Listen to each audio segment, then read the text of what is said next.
한반도를 덮었던 열돔이 깨지면서 극한 더위는 꺾였지만 여전히 평년보다는 강한 더위가 머무르고 있습니다. 네, 중국과 일본 주변의 태풍 2개가 앞으로 날씨의 변수입니다. 취재기자 연결하겠습니다. 장하영 기자, 극한 더위에 익숙해져서인지 어제부터는 꽤 견딜만해진 것 같습니다. 하지만 실제 기온은 평년보다 더운 수준이죠? 네, 상대적으로 더위를 덜 체감하는 것뿐이지 오늘도 무척 덥습니다.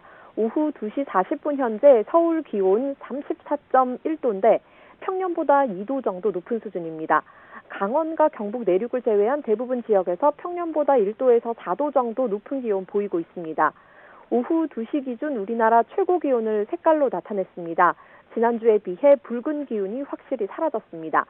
경기 양주시 가남리가 36도로 전국에서 가장 덥고 전북 전주 공식 기온이 34.5도 기록했습니다. 전주에는 폭염경보가 발령 중이고요. 경기 북부를 제외한 수도권, 강원 동해안과 내륙지방을 제외한 전국 대부분 지역에 폭염주의보가 내려져 있습니다. 극한 더위에서 벗어난 건 한반도를 덮었던 이중 열돔이 잠깐 흐트러졌기 때문입니다. 우리나라는 7월 말부터 지난주까지 대기 상층의 티베트 고기압, 또 하층의 북태평양 고기압 이렇게 이중 열돔에 둘러싸여 있었습니다. 그런데 어제부터 티베트 고기압은 서쪽으로, 북태평양 고기압은 동쪽으로 물러나면서 뜨겁고 습한 공기가 한결 누그러졌습니다. 네, 우리나라 주변에 태풍도 여러 개가 발달해 있던데 앞으로 비가 올까요? 네, 현재 진행 중인 태풍은 13호 돌핀과 15호 찬움, 16호 페이러우 이렇게 3개입니다. 이 중 지켜봐야 할 태풍은 13호와 15호입니다. 지난달 27일에 발생한 13호 태풍 돌핀은 아주 천천히 서쪽으로 움직여 어젯밤에 중국 상하이 부근에 상륙했습니다. 강도 2를 유지하고 있는데 세력이 약화한 뒤 남은 비구름이 다음 주 중반에 우리나라로 방향을 틀어 서해에 비를 뿌릴 수 있습니다. 15호 태풍 찬홈은 돌핀보다는 세력이 약하지만 일본을 관통해 우리나라로 돌진해 돌핀보다 빠른 시일에 우리나라 동해안에 영향을 줄 수 있습니다. 내일쯤 일본에 상륙하고 글피인 13일부터는 독도가 열대 저압부의 세력권에 듭니다. 두 태풍의 현재 경로와 세력이 약화한 뒤의 상황, 이 둘 모두 우리나라 대기에 영향을 줄 수 있습니다. 태풍 경로를 예의주시하면서 비 피해와 더위 피해 모두 대비해야겠습니다. 지금까지 과학기상부에서 YTN 장하영입니다. 6.3 지방선거 당시 일부 투표소에서 투표 종료 시점에 투표자 수 집계가 최종적으로 수백 명씩 늘거나 줄어든 걸로 파악됐습니다. 네, 합수본도 관련 자료를 확보해 위법하게 조작이 이루어졌는지 살피고 있습니다. 취재기자 연결해서 자세한 내용 알아보겠습니다. 우정훈 기자, 투표가 끝나고 투표자 수가 바뀐 사례가 확인됐다고요? 네, 각 읍면동에서 취합한 투표자 숫자와 선관위가 최종 공개한 내용이 수백 명이나 다른 곳이 있었던 거로 파악됐습니다. 조국혁신당 정춘생 의원실 자료에 따르면 전국 3,500여 개 지역 중 29곳에서 100명 이상의 투표자 수 오차가 발생했습니다. 경기 안성 공도 제4투표소는 현장에서 집계한 오후 6시 기준 투표자 숫자는 2,100여 명이었는데 최종 투표자는 1,494명으로 약 29%가 줄었습니다. 이와 반대로 최종 투표자 숫자가 현장 집계보다 늘어난 곳도 있었습니다. 부산 수영구 광안 1동의 경우에 7,100여 명이던 오후 6시 투표자 수가 785명 증가한 거로 최종 집계됐습니다. 검경 합수본은 선거 종료 이후 선관위가 시스템에 재접속한 내역을 확인하고 이 과정에서 허위 입력이나 조작이 이루어졌는지 들여다본다는 방침입니다. 네, 합수본 수사는 어떻게 진행될까요? 네, 합수본도 투표 종료 뒤 발생한 투표자 수 오차 자료를 압수수색 과정에서 확보해 들여다보고 있습니다. 다만 당장 이와 관련해 선관위 관계자를 입건하거나 추가 압수수색을 나설 단계는 아니라는 게 합수본 측 설명입니다. 낮 시간대에 이루어졌던 실시간 투표율 조작 의혹의 경우에는 중앙선관위 관계자가 일종의 조작 지침을 전파한 것과 달리 선거 종료 이후 드러난 투표자 수 차이는 그 과정의 위법성이 추가로 드러나야 한다는 겁니다.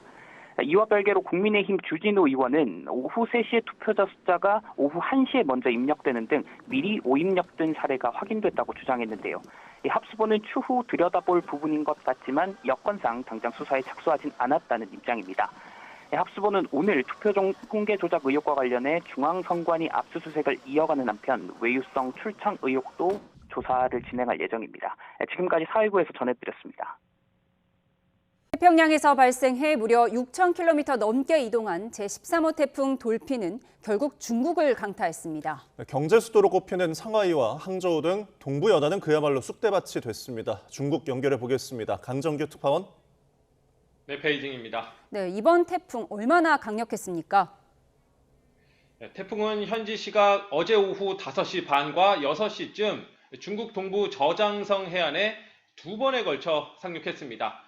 당시 최대 풍속은 초속 42m, 시속 150km 넘는 강풍과 300mm 안팎의 폭우가 쏟아졌습니다. 현지 당국은 최고 등급인 태풍 적색 경보를 내렸고 주민 100만 명을 대피시켰습니다.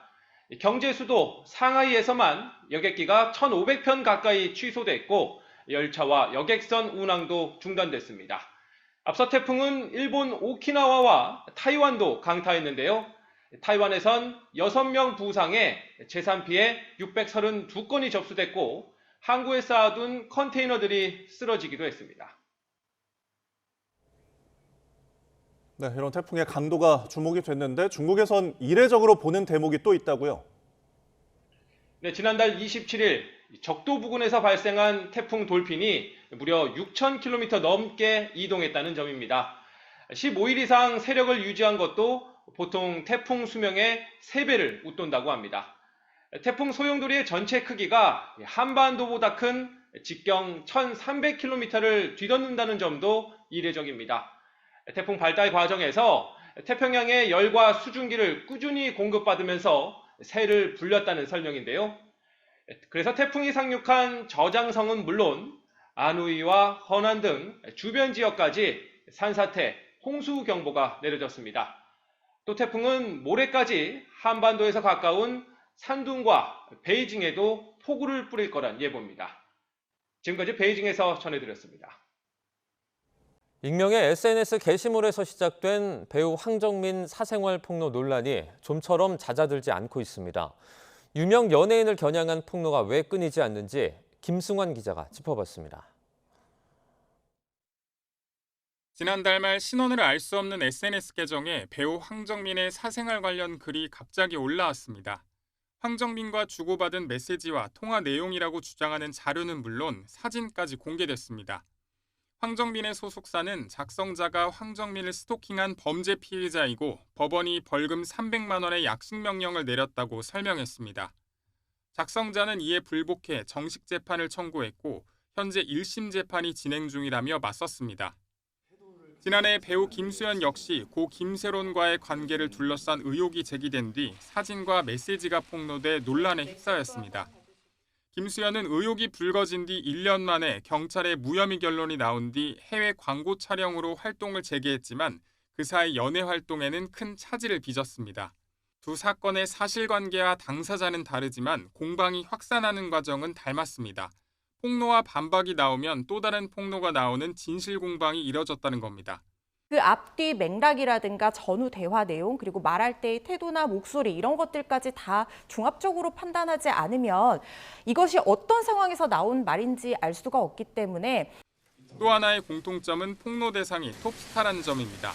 SNS에 글 하나만 올려도 주장을 빠르게 공론화할 수 있고 상대가 유명할수록 언론과 대중의 관심이 커집니다. 그만큼 여론을 등에 업고 상대를 압박하거나 자신의 요구를 관철하는 수단으로 작용할 가능성도 커진다는 분석입니다. 하지만 의혹은 빠르게 퍼지는 반면 사실관계를 가리는 데는 상당한 시간이 걸려 폭로 대상이 된 당사자로선 대응하기가 쉽지 않습니다. 굉장히 여러 가지 이야기들이 나올 수밖에 없는 상황이고요. 결국은 재판에 가서 이 사실관계 하나하나가 다 터질 수밖에 없는 상황까지 왔다고 보여집니다. 여기에 새로운 사진이나 글이 나올 때마다 관련 보도가 쏟아지면서 언론이 확인되지 않은 사생활 폭로를 확대 재생산하는 데 한몫하고 있다는 비판도 나옵니다. YTN 김승환입니다. 프로야구에서 유례가 없었던 닷새 동안의 폭염 취소. 과연 어느 팀에 더 도움이 됐을까요? 네, 새로 마련된 폭염 대책에 따라 내일 재개하는 프로야구는 오후 7시에 시작됩니다. 이경재 기자입니다. 폭염 취소가 가장 반가웠던 팀은 LG였습니다. 지난달 2일 정규리그 우승 확률 70% 육박했던 50승에 선착한 기쁨도 잠시. LG는 후반기에 3승 1무 12패로 추락을 거듭했습니다.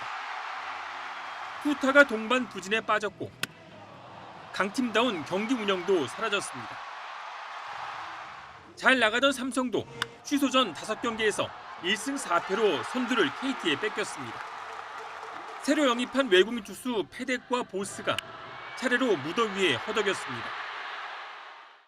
에이스 후라도가 복귀할 시간을 번 삼성은 지난해까지 일본 1군에서 뛴 미야모리로 아시아 쿼터를 교체하고 1위 탈환의 준비를 마쳤습니다. 目標はもうここから残り少ない期間になるので、もう全部ゼロで抑えてやるつもりでやります。 반면 6연승으로 선두를 꿰찬 KT와 박주순과 김민석에 김대한까지 방망이가 터지며 3위까지 넘보던 두산에겐 강제 휴식이 반갑지 않았습니다. KT와 두산 모두 아시안게임 때 선발 투수가 2명씩 빠지는 상황이라 걱정이 더 쌓였습니다. 9월이 안 왔으면 좋겠습니다. 심적으로 부담이 되는데 제가 이번에는 꼭 도움 주고 싶습니다. 내일 다시 열리는 프로야구는 7시에 시작되고 3회와 7회 종료 후엔 4분씩 쿨링타임이 적용됩니다. 무더위 변수와 경기 취소가 어느 팀에 도움이 될지 후반기 추가된 관전 포인트입니다. YTN 이경재입니다.